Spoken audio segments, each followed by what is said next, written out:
qu'on arrive aussi loin, qu'on fait un parcours au-delà des 16e. On a fait un parcours avec des matchs complètement différents. Club Pro, le premier tour, Saint-Étienne qui faisait partie, comme pas mal de centres, alors, comme certains centres, des favoris.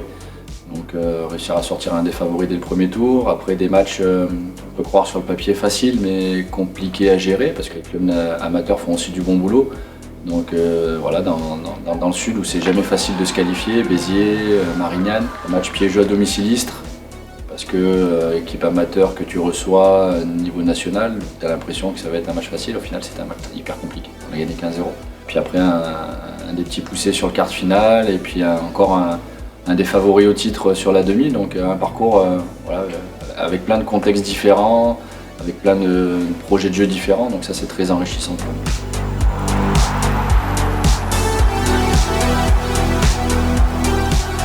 La Gambardella, c'est une épreuve mythique pour les championnats de jeunes. Je l'ai vécu au travers de collègues en formation. Razik qui l'a gagné avec Saint-Étienne, Fred Garnier qui l'a gagné avec Montpellier. C'est toujours pour eux des souvenirs magiques et un parcours qui met en lumière à chaque fois tout le travail qui est bien fait dans les clubs. De le vivre aujourd'hui, on se rend compte que c'est un engouement extraordinaire, que c'est une super aventure et qui est quand même un peu le révélateur aussi du travail et des générations qu'on peut avoir nous dans nos centres.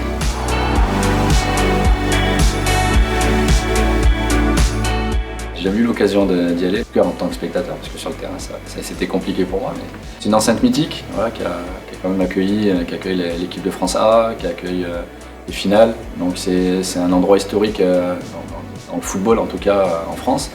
Donc ouais, de pouvoir être sur ce terrain-là, jouer une finale de Gambard, ça va rester quelque chose d'inoubliable pour nous. Maintenant, le terrain il fera toujours 105 par 68, donc voilà, il sera peut-être de meilleure qualité que ce qu'on a vu depuis le début, c'est sûr même. Donc voilà, il faut essayer de rester assez terre à terre, même si ça va être une super expérience. Monaco, ça reste une grande équipe, un grand centre de formation qui sort des joueurs de talent, de très haut niveau. Et je connais bien leur coach, là, Fred.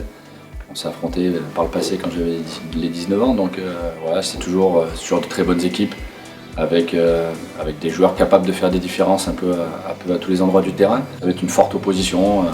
On ne va pas se sous-estimer non plus parce que je pense qu'on a aussi des atouts à faire valoir. Collectivement, on est assez cohérent, c'est assez homogène. Voilà. Bien sûr, dans ce collectif, on a quelques joueurs capables quand même de faire des différences, mais on a une vraie équipe. Voilà. Sur les côtés, il y a de la place.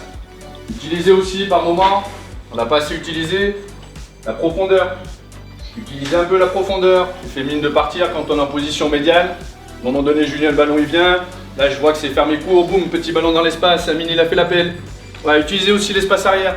Pas parce qu'ils sont grands, costauds, ils vont pas spécialement. C'est pas des fusées non plus. Donc pensez à alterner.